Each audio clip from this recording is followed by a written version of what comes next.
Hello，大家好，欢迎来到大叔中文。好，欢迎大家来到大叔中文。我决定了，大叔再也不要想主题了。每次想主题，我们在录播客前都要讨论个1个小20时分钟，太浪费时间了，不行，我们不能再这样蹉跎人生了。时间很重要的哦。主题见鬼去吧！不要，我们大叔就是随性哦。而所以呢且，要不走寻常路吧，别的频道都主题按主题讨论，感觉把我们限制住了啊。就是我们大叔就是 freestyle 啊，为什么要被限制住？freestyle 路，天马行空哦。对啊。好，那这个我其实最近对Ben叔很好奇啦。Ben叔最近忙到真的是，我觉得Ben叔太忙了，对不对？是的，是的。前一阵子听说Ben叔要施行减法生活，但是我在做加法，完全没有做到之外，还加对A plus 不晓得多少去了所以Ben叔最近怎么样？还好吗？就是我一边跟你们录节目的时候，一边还在回另外那个要合作的老师，我还在。为什么我 Q Ben 叔？因为他每次跟我们两位聊天，那个眼神都这样，很忙，眼睛很忙，三心二意哈，总是好像在做别的事情哈。对，因为你不爱我们吗？反正因为你们还没有点录制开始嘛，然后那我这个后面就是桌面，我的电脑桌面就是那个微信的聊天框。所以我就要回一些老师，然后因为有老师总是问要拍合作视频，或者是那个要一起做一个项目，我是那种特别不会拒绝的，就是我每次都会先接下来之后到自己做不了了，再回去把这个推掉。其实对谁都不好，但是对呀，但是会接下来做一半再说不要了，是这样吗？对，是的，就。No， 就最近就是我开始又做小红书嘛，就是我除了教中文之外我就开始就是教中文的人教中文老师怎么当老师。对啊，对，因为小红书上真的很多就是自己真的不是老师的人，但是他们会假装自己是老师。对他们可能在平台上开了一个这个账户，然后他们在平台上，但是他们基本上没有上过课，但是他们会教大家就是怎么当老师，怎么入行。他们主要是抓这个宝妈，就是有宝宝的妈妈，对，就是找一些刚毕业的学生啊，就是没有经验的人，让他们进到这个行业里来。对，在小红书上这样的老师太多了。对，然后我就觉得这个风气不太对，我就想杀进去，我想就是有一点拨乱反正，是不是？原来你有使命感呀！对，你想要这个拨乱反正，把这个你要做一股清流，对不对？是的，因为我看到，比如说我看到有的老师，就是他有特别厉害的团队，他在小红书上他那个视频就是看起来就特别的专业，然后他自己表达能力又很强。然后你就觉得他那个整个的包装啊，然后他那个视频的特效啊，还有他的那个描述栏的描写啊，什么都就是做的特别的完美。然后有一次我就看他直播，这个老师倒也挺敢的啊，他就开始直播自己教学生然后他教就是完全就是让人比较无语，对啊，然后就是。他是直播和学生上课的过程吗？对对对，他一边直播一边，因为他是主要是做入行的嘛，但是他实际上没有这个教学能力经验，然后学生就问他一个非常简单的问题，说老师为什么你刚才说2个人不是2个人？然后他就卡住了，然后他说就是这样啊，我们说话就是这样啊，没有不能这样，不能这样回答，就是感觉感觉他这个是基本上所有的学生都会问到的问题。然后他说自己是5年的这个很有经验的老师，然后碰到这个问题就好像他是第一次碰到这个问题，就卡壳。然后我当时我看完这个视频，我就觉得不行，小红书得有点真的老师吧，不能全都被这样的老师给霸占了，真材实料的老师才可以。所以Ben叔你说刚刚那个老师就是他把自己包装的很好，对不对？对，包装的他有团队把自己包装的非常专业，他每天都发视频。对，你看到他实际上他教学的过程，你发现两码事，对不对？很折磨老师，就是如果专业老师看这个视频很折磨人。但是刚入行的老师可能觉得，哎，这个老师跟外国人在聊天啊，这个职业挺好玩的，可以真的接触到外国人。对对，所以那我进场之后，那就被很多其他的老师看到了，他们就说，但是我欣赏的老师啊，然后就是找到我说一起在小红书做点东西。他说你只要负责做这个产品就行，然后他帮我来卖，他有团队去帮我卖课。所以我就跟他合作了，因为我不想做营销，因为我不想直接跟那个买家对接，要讨论很多这种对啊，这个产品的问题啊，就是下订单之前你肯定要跟客户沟通嘛，那这个我不要做，我只要专注于做课。我觉得我当时想呢，这个应该可以吧，但是后来我发现我又上课。我要做这个大叔跟 Chinese Spin， 然后我又有这个机构的课，我又有自己的学生，我真的脑袋很大，就是搞不进，没有办法再插进来一个东西。你不是还有那个老师大学要授课，大学的课现在刚好因为到了那个暑假了，所以停了但是还是就是我的Ben叔，我的意思是说。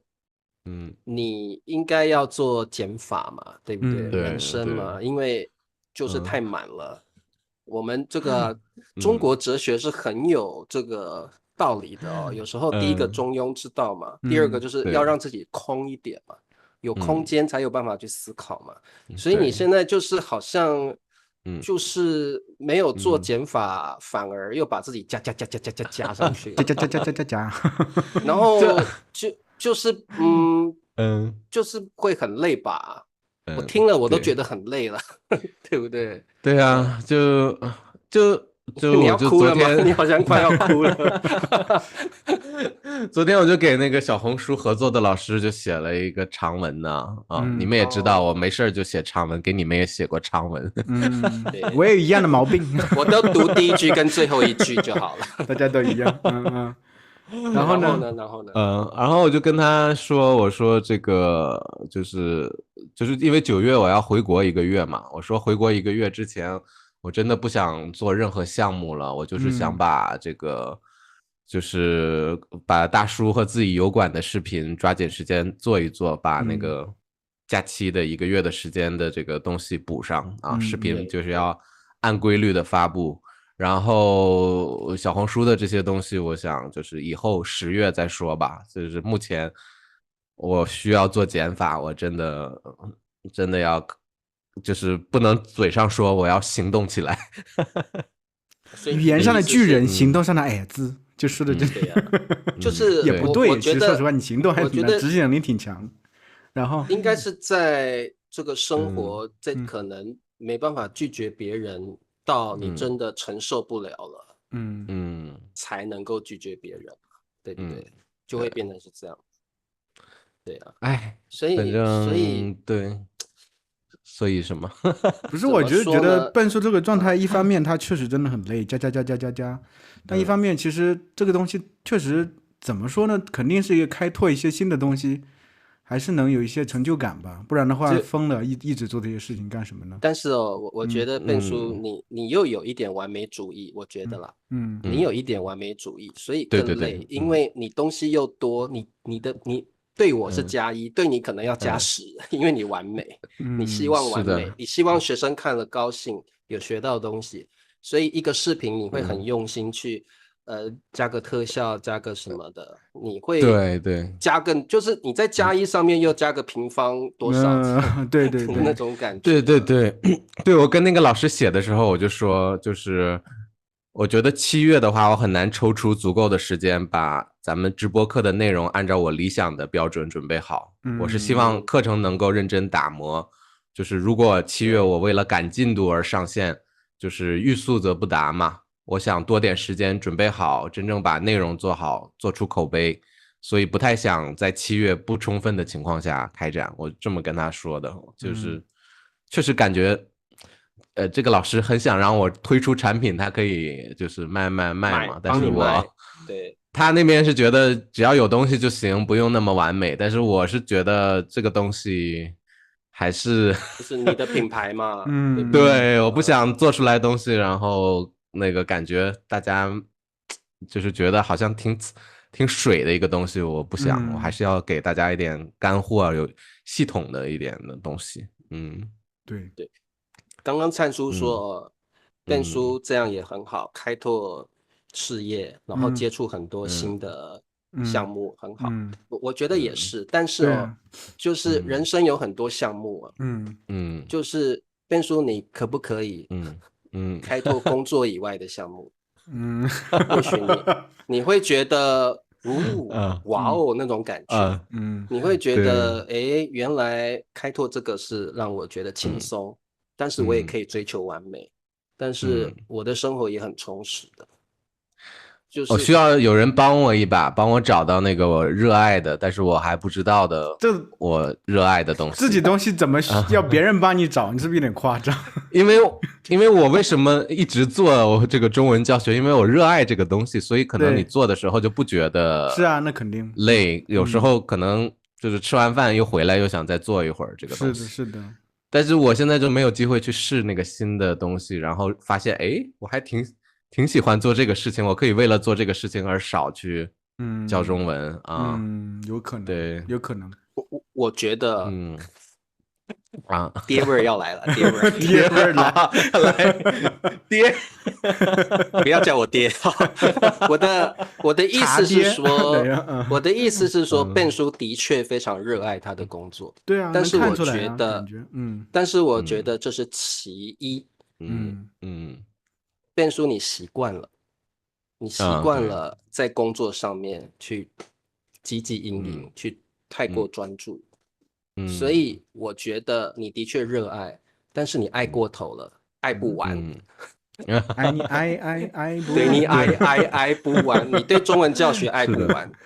人就是这样，投入了太多爱之后，得不到回报，或者是累过头了，你就会对人生感到有一点点疲惫。所以我的意思是，为什么我觉得你可以去开发工作以外的项目，只是说你现在可能还不晓得那个。我明白这个道理，我非常明白这个道理，就是所以我说为什么需要有人推我，就是你要拉我出去，所以你需要一个生涯规划师，对不对？我需要这个巴塞罗那的粉丝都那个赶紧约我啊，就是约你快点约你干什么？我也不知道，就是带我做一些，就不是说只是吃饭聊天，可能做一些活动什么的啊。我需要就是把我拉出去，然后比如我现在别的项目会上课对吧？上课好多学生都说打匹克球，有没有人在巴塞罗那带我去打个匹克球？可以啊，那个 Breeze 在打匹克球嘛，你也可以。对啊，就是运动吧，找一项运动去投入它。对，就是现在好多新的讯息都是学生就是给到我的，我就觉得学生的生活丰富多彩啊，就是又学乐器啊，又打匹克球啊，然后又做什么 CrossFit， 这个我肯定做不了，但是就是可能有点好玩的活动啊等等。对啊，因为我跟你讲，Ben叔，你再这样下去爹味儿来了，你再这样下去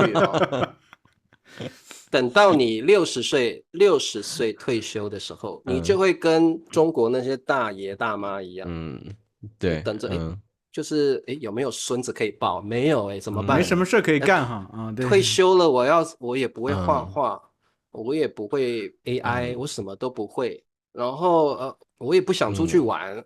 一个老头子去哪里旅游？就是你可能会到60岁才想要，就是当你没有选择了，60岁你可能不需要接那么多学生了，你就会面临到这个问题。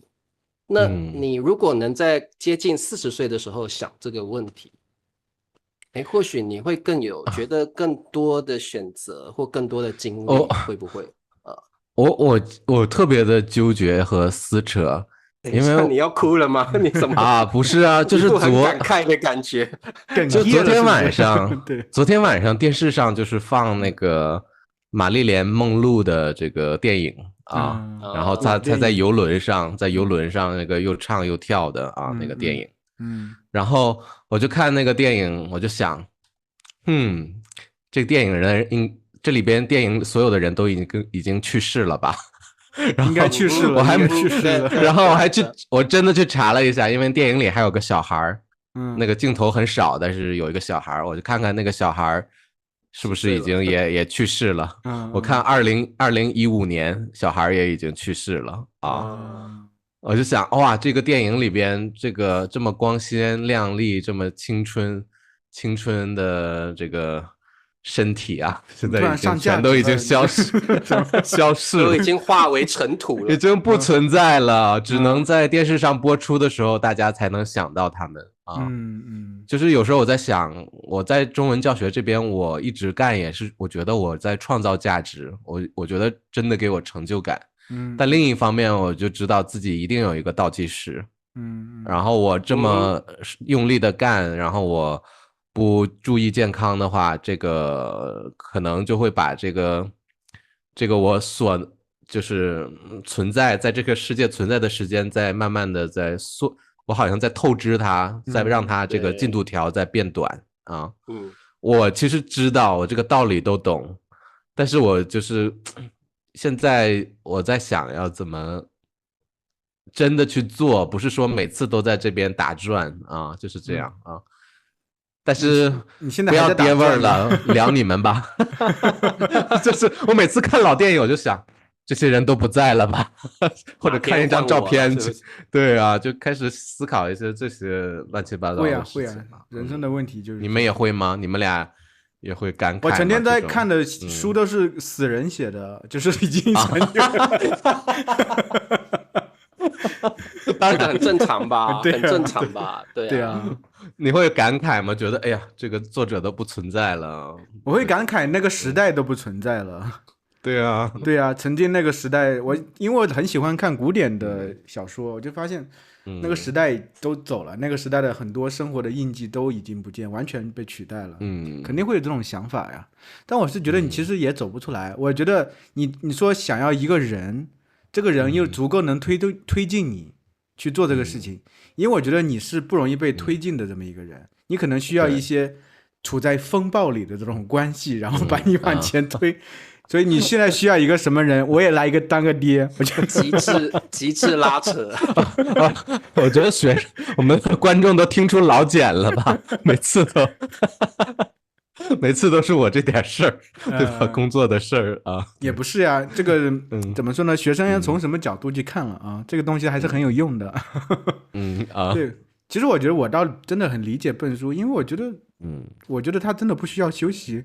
就是他真的感觉还挺开心的，我觉得，因为可能在那一个状态下，因为我们两个和茶叔其实差有10岁左右嘛，其实可能在这个年龄段有时候很难完全想到你应该做很多减法，因为觉得好像有些事情没有做完，就想再做一些事情，能在自己能力范围内有些潜能再挖一挖，再去多做一些，因为就像刚才笨叔提到了一句，我觉得很重要。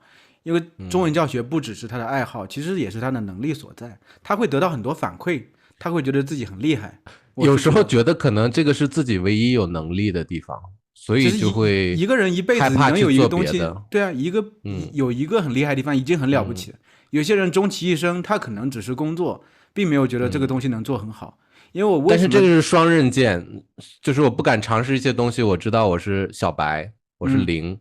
但是我知道中文教学方面我是有能力的，所以我可能就会沉浸在这个地方，然后沉浸在这个光环里面啊。如果我去做其他，开始任何一个事情，我都是从头开始，那我就会觉得啊，第一开始的太晚，第二就是真的就是感觉如果自己很弱的话，就有点不好意思的感觉。我知道你的意思。其实这个分2个层面了，突然想起来，就是一个方面就是你要开阔你的领域去做，其实是类似于中文教学这种同类型的东西，比如说工作类型的，它能带给你一些比如收入啊、成就这种东西。另外一个是咱们之前讨论过，只是兴趣爱好而已。你现在卡在这里的其实不是兴趣爱好，我是觉得就是说，你发现除了中文教学这个事情你做得很好，但就同类型的什么别的工作，你可能并没有这个能力。但其实我们回到最基本的东西，一个人一辈子要是能把一件事情做好，我是觉得都相当不容易。因为我其实觉得我最早的时候哈，我现在就回到聊你了，我不是把我转走好了，没有，一会儿我再转你。就最早的时候，我最早的时候对你的工作能力并不是有很清晰的了解。因为我们一开始我们3个人认识的时候是做这个都是做 YouTube 的嘛，就拍视频的嘛。我一开始并没有觉得你拍视频的能力很高，这是一个客观的判断。本来也不高，现在不是，你让我把话说完。就是茶叔是确实一直这样直播，我很钦佩他，就是这个能力，这样坚持不，这是我很缺少的一个能力。我自己因为一直喜欢做比较深度的东西。但是我那个时候看你的这个视频比较浮夸，也没有特别大能力。但是说实话，就是近这1-2年，其实我对你的了解越来越深刻。我可以这样说，可能我们真的爱上了我，真的爱上了你，深深的爱上了你。对，你们2个去结婚吧。就是我会发现，真的你中文教学方面的能力特别突出，特别出众。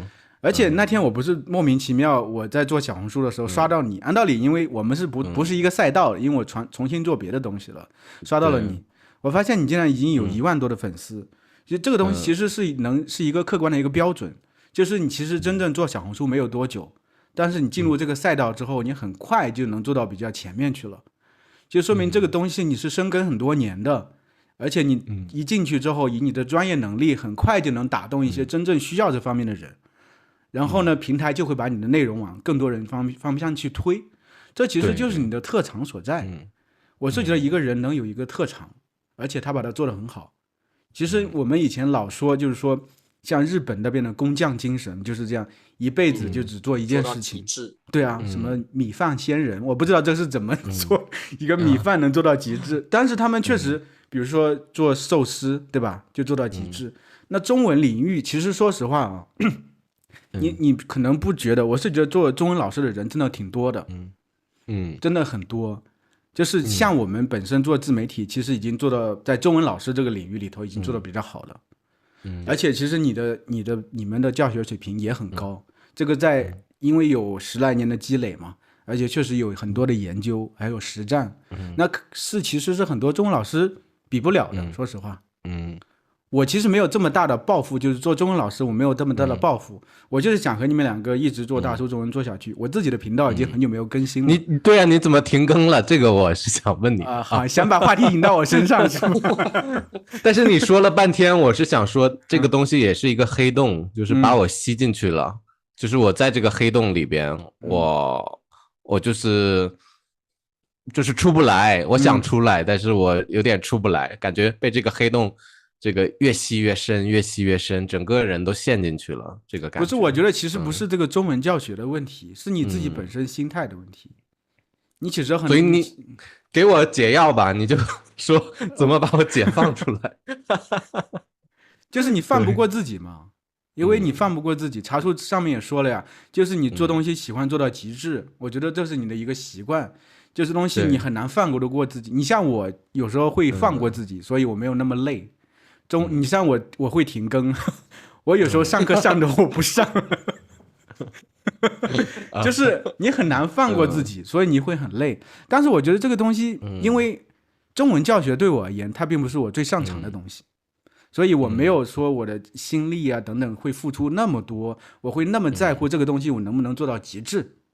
所以它其实不是我完全能力所在，我会这样想，所以我其实能放过自己一些，因为我是觉得你的中文教学对你是一个真正做得很好的一个东西，而且经验啊，各方面能力啊，而且洞察力啊，还有你本身平台的运营能力啊，这都很棒呀。为什么一定要觉得这个东西我一定要从这里出去呢？我是觉得你是怎么去让自己心态调整一下，然后这个东西做一个细水长流继续做下去，因为有这么一个东西，其实我觉得是很珍贵的，很多人没有，真的，对，真的，你不要不相信我啊，你要相信。我特别谢谢你夸我，但是我觉得，好像你说完之后还是没有解决我的问题。我又不是个心理医生，你说了一圈，就是我觉得很好听。我觉得就是没有人要Ben叔去放弃他现在热爱或者是自己专精的这个项目。是的，只是我觉得你不要放弃，不代表它要变成你的全部。对，你要变成有它真好，但是不能没它不行的心态。就是它对你很重要，但是它不可以占据你全部的生活，成为你失眠的原因，成为你不改变熬夜的原因、理由，或者是你为了把它做好，舍弃了健康。我们都知道嘛，事业什么都是零，你没有健康 ，nothing， 什么都没有。健康就是这个是我焦虑的，因为我觉得我正在舍弃健康去做就是事业。你知道你焦虑的地方是什么，但是你选择撇过头去，还是继续工作。那是因为工作是你熟悉的赛道，是你熟悉的项目，是你成就感的来源。但是我的意思是，没有人要你抛弃这个，而是说，它不能是一个人的全部。你再爱，就是你有一个很爱很爱的那个人，这个人也不可能成为你生命的全部。你一定要给自己一点时间，一定要给自己一点喘息的空间。对，然后你现在不是说没有那个人给你生活上的指引，是你选择不去指引自己的人生。没有人可以决定你的时间该怎么用。就像Ben叔，你可能前几个月前选择去健身，后来你又把时间挪给了工作。对，所以不是不是别人可以改变你，是你必须要自己改变自己。因为很多人都是生了重病之后才发现健康很重要。但是我们不要让，其实我觉得你这样说也未必能说动他。你看他，看他的眼神，我没有要说动他，不是，我没有要说动他，我只是要告诉他，这个观念就是重视健康或兴趣这件事情越早开始越好。就是有这个观念，我真的有这个观念，但是就是行动力很差。不是本书，我刚才突然明白过来了，就是说不管茶叔说的还是我说的，其实都是一样的。我突然想到，就是你为什么会被，就像你自己理解啊，中文教学虽然是一个很喜欢的东西，你也同时把它形容成是一个黑洞，因为它不断把你往里吸。因为我会突然会觉得你的整个生活关系太简单。是的，就是你没有，就比如说茶叔，他有爸爸需要照顾，他有这个志愿者活动需要参加，这是必须做的事情，就是在他工作之外必须做的事情，必须操心的事情。我有家庭，比如说瑶瑶在这个成长过程中，你看上个星期一直的眼睛不舒服。然后我们就需要去陪他去医院等等，因为你需要把这个时间从那个工作里拿出来去做这些事情，抽离出来。比如说你其实没有这么一个事情，就是能把你从工作里完全抽离出来去做的事情。我有很多学生要照顾啊，就是大学的学生，那不一样，来自世界各地的学生，完全那个也是工作，那是还是工作。对，而且我感觉他们在需要我，就每次上课的时候，你能感觉到学生们在需要你，是你工作呀，你需要他需要你，不是他真的需要你，互相需要，对，不是我的意思是你需要他来需要你，对，把我说哭了。还有就是我，像刚刚灿叔说，我有爸爸要照顾，我有志愿者。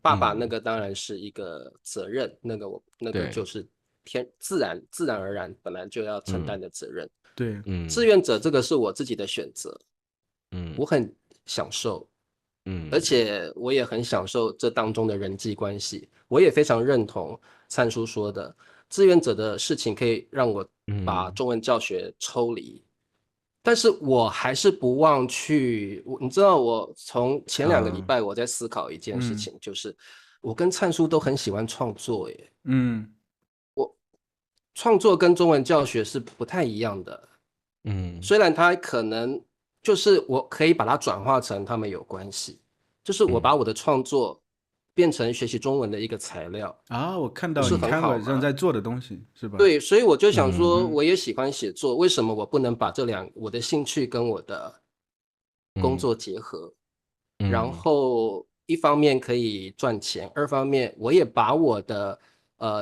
创意跟创作数位化了，永远的留下来了。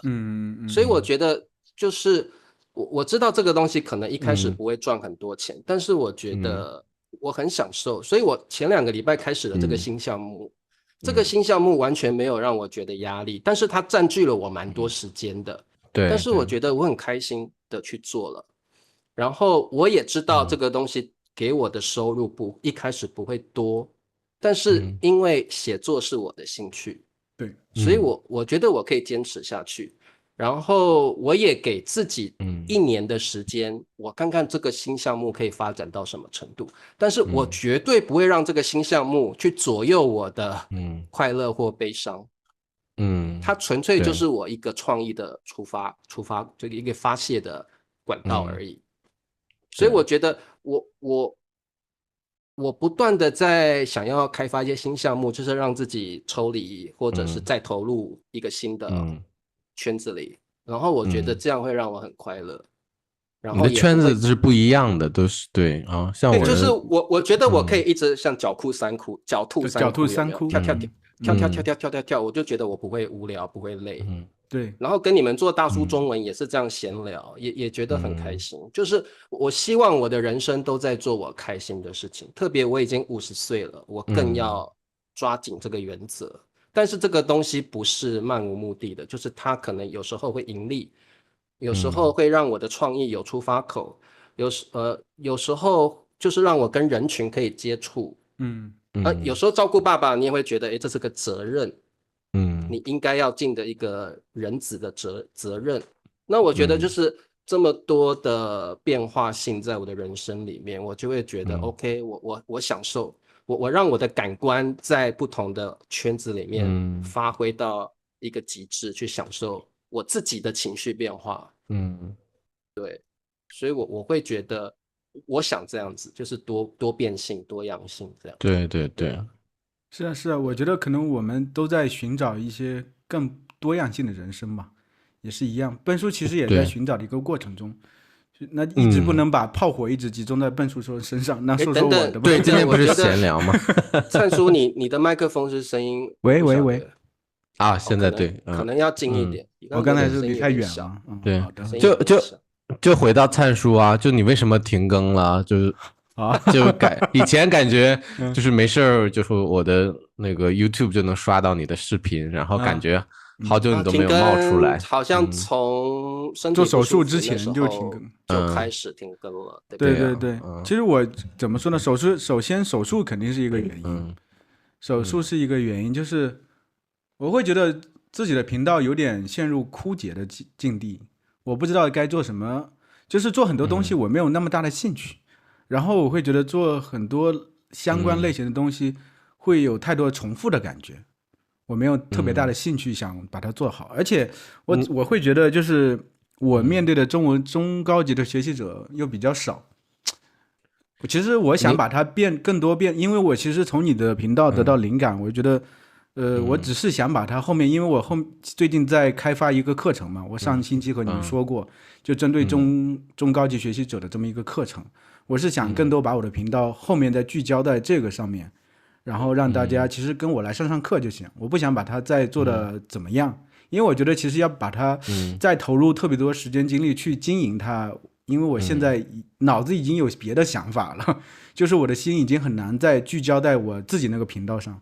大叔中文是因为和你们2个继续做，每个星期都有固定的时间这样其实是很轻松的，一直能坚持下来的。自己那个频道其实我觉得反馈也不是很好，而且最主要是我的这个心有点跑了，所以我暂时把它你的战线是不是转移到你那个就是针对国内的母语者的那个读者，关于那个历史啊什么的？对对对，我记得你在是的做《资治通鉴》的那个是的，你都刷到我了吗？对，没刷到啊，但是你讲过呀，你讲过，但是我不知道那个发展的怎么样了，因为好像没下文。是这样，我一直是在调整调试。我最近其实主要的方向是，就像你说是在国内。就是然后你还说还有一个儿童的那个儿童文学，这个是微信号，文学微信号是这样。好像你有2个项目对吧？我有2个项目，一个项目是在小红书上，这个叫什么？大家赶快去订阅啊！不用订阅，这个不是针对你们的。对，是我好奇啊，就订下去想看，想了解参数的。我给自己就是重新起了个名字叫哲学天真家。为什么是这样写呢？因为我本来就喜欢不是一般说哲学家或者你这个人很天真，但我说哲学天真家，就是其实因为首先我很喜欢写儿童文学的东西，所以我比较儿童视角比较纯粹的东西是这个样子，所以我一直在写这方面写作的。同时呢，在小红书上我是在拆解怎么写儿童文学，就是其实和笨叔做的事情是一样的。就是告诉大家怎么写儿童文学会更好，还分析儿童文学现在这些现状啊等等各方面的东西，其实也是为了给自己铺路。一方面的话，它能吸引同样作为写儿童文学的人，另外一方面会吸引读者，第三方面会吸引这些专业的编辑。其实整体而言还是往这方面在走，因为小红书上的话，它的受众主要是女性嘛。我发现其实看我的视频80%以上都是女性的。他们有一部分是妈妈，这其实都是我潜在的这个读者群。对，所以我现在在做这个方面是在做这个事情，一方面是在写，我在写故事，同时在写，一方面做自媒体这个。另外呢，因为我又很喜欢历史，所以我之前看这个《知识通鉴》的原因，其实就是我的整个项目是很复杂的。在另外一部分方面，就是《知识通鉴》这个，我发现其实国内很多人写这个。但是我找到了一个新的角度，一开始的时候我是做了一个推演就是贴着原文去写，然后发掘里面就是用小说家的写法去发掘里面人物的内心的想法以及一些动机的。等一下，你得先解释一下什么是《资治通鉴》吧，不然我怕观众听得一头雾水。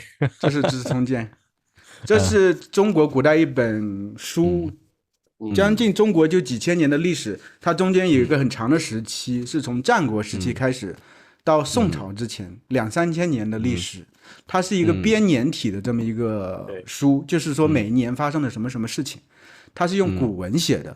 但其实说实话，你要是直接纯粹读这个的话，是有点很无聊的。文言文，对，不只是文言文，就是它这种写法其实会把很多事件打散。而且它是历史的写法，不是小说的写法，所以就是没有观点，对吧？对，就是直接就是一条一条的事件，历史的事对，历史事件，人物相对是比较单薄的，所以虽然也会记录下很多东西，所以我是一直很喜欢看历史，喜欢历史里面的人，我看他们每个人在这个状态下是怎么样的生活，为什么做这样的决定，所以我就是在琢磨，一开始的时候写的这个《知识通鉴》推演，然后把就是我从里面去找出一些事件，比如说每一章都是一个故事，或者聚焦在一个人物，这样一年一年写下去，这是一点。后来我就想，意思就是你把里边的史实拿出来，对自己推演成那个故事嘛，类似于一个故事，差不多，但是写的比较高级，就是这个意思。然后，但是是真实的，还是说你要加一些这个自己的？对，现在你说到这一点很重要，就是因为市场上的很多的，它有两种方式讲历史的，一般要么就是比较枯燥一点，比较学院派一点，它比较讲究一些史实的，或者是有些考据的这种东西。其实这种当然是好的了啊。就是中国现在还有一种写法，就是一种戏说的写法，它把历史进行一些比如说夸张化的戏剧化的表达，它其实脱离历史比较大。但是大家还用历史人物的名字，用历史人物的名字，但是他事件对他，而且写法是那种类似于网络文学那种写法，文字也比较要用很多现代的那些网络梗啊等等，这是在市场上销量比较好的是这一波人。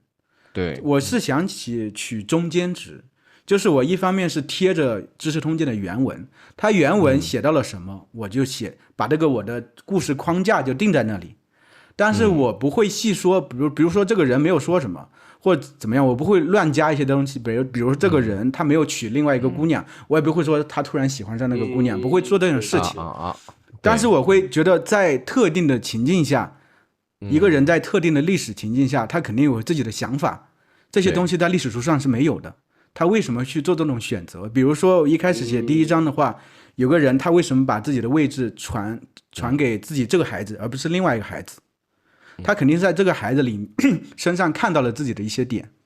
还有就是说，这个人为什么对另外一些比如说类似的人会有一些这种手段，他其实表面上看他很狂妄，他其实是有自己的计算的，有自己的计谋。所以这些东西可能在历史上没有呈现出来，我把它都写出来。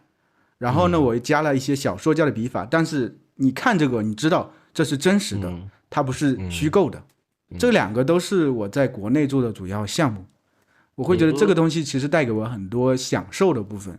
就是相形而言，中文教学已经很难让我很兴奋了，我会这样觉得。所以我会觉得和你们做大树中文我是很开心，但是你让我再投入中文教学的自己，我会觉得好像它能带给我这种兴奋的感觉已经很少了。我不像一开始的时候，我一开始想这个项目那个项目怎么做一些更好的这个教学体系啊等等，现在我脑子已经没有这些东西了。就是我把我的更多精力放在国内了，主要是这个。但是感觉灿叔有找到自己喜欢跟比较专精的那条路，对，感觉好像是这样，对，我就说他肯定沉寂不下来嘛。我看了一下，他小红书是日更啊，每天都 po 一个新的视频啊。我是不可能停下来的人。对，我说你肯定一定在做一些别的事情，就是我们还没看见。这是一个有灿叔很有兴趣的，然后也有成就感的东西，他就会就是整个持续的产出。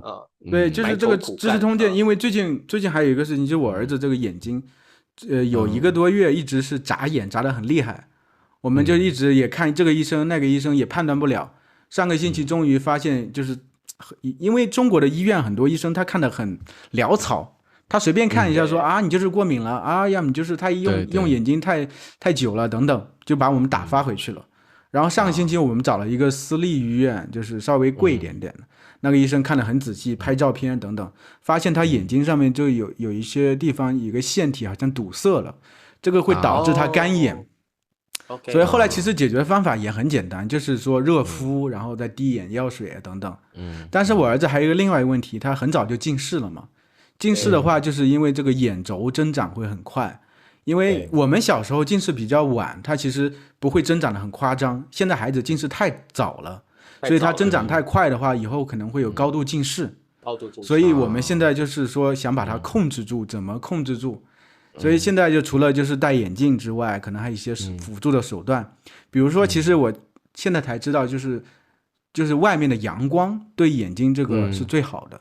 就是为什么很多近视的孩子都让他出去就是大户外，因为阳光直射下来会在眼睛里产生多巴胺，这个多巴胺会抑制你这个眼轴的生长，很快。所以现在就是什么叫眼轴啊？眼轴它就是这个眼轴，就是你要假如太长的话，按道理就是每个人长大的过程眼轴都会长，可能到了个18岁左右可能就不长了，你的眼睛就定型下来了。像你眼轴就不长了，你就定型，你就不会近视了嘛。像很多人眼轴长太快，他这个还眼睛里还有一个东西叫远视储备，就是他天生的一个储备。有些人储备是比较低的，有些人比较高，所以他允许你就是储备比较高的人允许你乱用眼睛，但是这个储备慢慢少掉，他没有到那个临界值，他就不会近视。有些人远视储备比较少，像我儿子比较少，他很早就透支了这个远视储备，所以他比较容易近视。近视了之后呢，就是一个标准，就是你这个眼轴长得快不快。眼轴长得很快，它就近视度数会很高。所以我们现在做的事情就是希望它眼轴长得慢一点，控制住。所以就是现在需要拉户外等等，因为他每天中午回来，所以每天中午都带着他到户外，让他坐那块，我给他读书，读个半小时。然后呢，每天放学的时候也带着他去骑车，在小区里这样来回的骑个半个小时。哇，这样就一个小时。我觉得现在这样爸爸太少了吧？对，这个陪孩子。所以Ben叔赶快生个孩子，你马上就会被抽离了。对啊，其实是这样，就是我哪有时间烦恼啊？刚才就说到这个知识通鉴，就是因为我自己写了一个推演。我后来其实一开始的时候，为什么会弄知识通鉴，还有另外一个原因，就是我当时写了2本小说，2本小说里面有一个共同的一个东西，我想把它弄成类似于宇宙一样的东西，它叫镜像宇宙，就是说类似于平行宇宙的这种感觉。平行宇宙。我当时就看了这个《资治通鉴》这个鉴，我说这个鉴不就是一个镜子吗？镜子。那《知识通鉴》是不是也可以写成另外一个历史的镜像宇宙呢？所以那个时候我写了一个开篇，写了个2章的开篇，但是那个时候我写不下去了，因为那个时候我对《知识通鉴》的理解比较少，就是我没有真的很仔细的读过这本书，所以后来想我要不先自己通过推演写一写，所以我就写了20几章这个推演。我今天早上重新回来又写了一个这个之前那个小说，我发现很顺手。我发现之前在写推演的时候，这有些技术也磨练下来，磨练出来，刚好可以用到这里写小说这里，所以又写了出来。所以现在中午的时候，我就会给我儿子读这个《知识通鉴》的推演，还有我写的这个故事，他也很喜欢听嘛。然后还有时间的话，再读一些中国的历史的这个书，所以时间就会过得很快。我刚才茶叔说的很对，因为我们除了这个工作之外，或者自己的兴趣爱好之外，有些不得不做的事情。作为父母的话，其实孩子的成长过程非常非常烦，非常琐碎，而且真的会占用你非常非常多的时间。但是你就是需要去考虑它，所以你可能就不得不去抽离出来。可能真的，我是觉得当个爹的话，给你当爹味儿一点，就是你可以去找个女人，找个女朋友或者男朋友也可以，让自己真的抽离出来去做。我是觉得，因为在一个关系里头，其实说实话啊，任何一个关系都会让人比较累，有比较累的部分，然后也有很多会让你去怎么推着你做一些一开始不怎么喜欢做的事情。而且你可能要适应对方，可能你的兴趣爱好也可能因为对方的关系而生出一些不一样的东西。因为现在其实你是在一个，我是觉得啊，在一个壳里头，这个壳是很安全的，你只要工作就行了。你其实我是觉得你的人际关系是比较简单的。我们两个这个其实都不叫那种比较复杂的人际关系，大家很开心聊聊天，就是在日常生活里这种人际关系很简单。因为比如说你有一个女朋友，她女朋友可能她有自己的朋友，她有自己的家人等等，她就会涉及到很多东西，这些东西不得不让你去操很多别的心，你可能就会慢慢的从中文教学纯粹中文教学那里抽离出一部分的精力，你就不会觉得这个只是一个黑洞。那个时候中文教学对你而言就不是一个黑洞，而是一个避风港。哎呀好烦呀，外面我赶紧到这里来。就是这样，因为我们有时候家庭工作、家庭生活有时候好累的时候，觉得工作真爽呀，啥也不用管，就是这样。对，真的是这样的，所以可以看一看。说实话，对，我知道你没被说服，很会说。你这么说完，感觉那其实很爽啊，在黑洞里边。不是这样说完，为什么要出去啊？Ben叔干嘛还要再找个女朋友？多累啊！感觉好像有新的累的事情要做。所以蔡叔失败了，你完全没有说服Ben叔。你怎么反过来对？不是，听到我都怕了。我是觉得这个东西它本来就是双向的，有很累的部分，但你在里面真的也能得到很多，就是肯定能得到很多，不然的话都是很累的东西。你刚才说翻译完了，就是要花时间去陪孩子玩，要花时间去认识、听那个陪女朋友的家人和他的朋友，其实感觉好像是。我会觉得孩子这个东西真的就是以前没有养过，真的不知道。特别是我刚才最近对比了一下，就是以前很多人啊，他们养猫啊、养狗之类，我感觉看视频的时候可亲了和人，但是真的养了之后，发现猫和狗还是只是动物而已，它很难做的真的像人那种真正的互动。还有说你真正现在 AI 不有吗？会说话的不一样，猫和狗。不一样，就是说你在付出很多东西的时候，这个真的这个孩子能给你很多不同的反馈，而且真的能带给你人生一些很多不一样的东西。要是纯粹只是说，我是觉得这个本身就是在我们的基因里头。要是说养孩子的过程都永远只有痛苦，那为什么这个基因能一直传下来？它就是在这个过程中真的会给你带来很多，同时带来很多幸福的感觉。我不能说只有，当然其实甚至说在这个过程中，你因为陪伴他，你甚至觉得有些事情也挺有意思，虽然甚至很枯燥的事情都很有意思。而且人的身体是很奇怪的，就是因为你在陪伴人的时候，他身体本身有些化学的反应会产生，会带给你一些很幸福开心的感觉。这个东西是你在纯粹工作上是得不到的，对，会有的。同意。对。所以这一集聊聊别的吗？这一集的标题就是Ben叔快找个女朋友吧。对呀Ben叔快结婚吧，或者未婚生子也没关系。这集不是本来没主题吗？最后就是都是围绕我展开。对，好，那这个就是我们闲聊啦。我觉得我们三位真的是运气也很好。我们大家聊聊天，发泄一下情绪，聊聊生活上的一些事情。不管我们有没有因为这个话题而改变，我们也不需要改变。就是聊的过程很爽，对啊，当下就很爽。我觉得这就是一切，这就是最棒的了。我们不需要因为谁的一句话不开心，或者是要改变自己什么。就是众口难调啦，好多学生都给我们建议，但我们让一个学生开心的，其他学生就不满意，我们就做自己就好了。我做自己，对啊，想到什么就聊什么。我觉得人就是这样嘛，就人这一生就开开心心的，该做什么就做什么。每个人的环境也不一样，所以你会遇到的人事物都会不一样。所以我们也不用太在意这么多，就是好好的去体验吧。人生也不一定要有什么意义或目标了，就是体验当下而已。所以希望这一集有吗？带给大家一些启发。不需要收获，大家开心就好呀。看我们这种自然的聊天，开心就好。留下来一些影像，然后200年后的人在翻大叔中文看。那个是背书，那个是参书。对啦，就是有时候闲聊一下就是最开心的事嘛。老友之间、好友之间闲聊，对，何其有幸。对呀。好，那这一集就到这啦。我们会升华，太会升华了。我们下一集再继续闲聊。聊天就是目的的本身。对，真的不要太爹味儿啊。好，下一集见喽，大家拜拜。禁止当爹，拜拜。对，拜拜。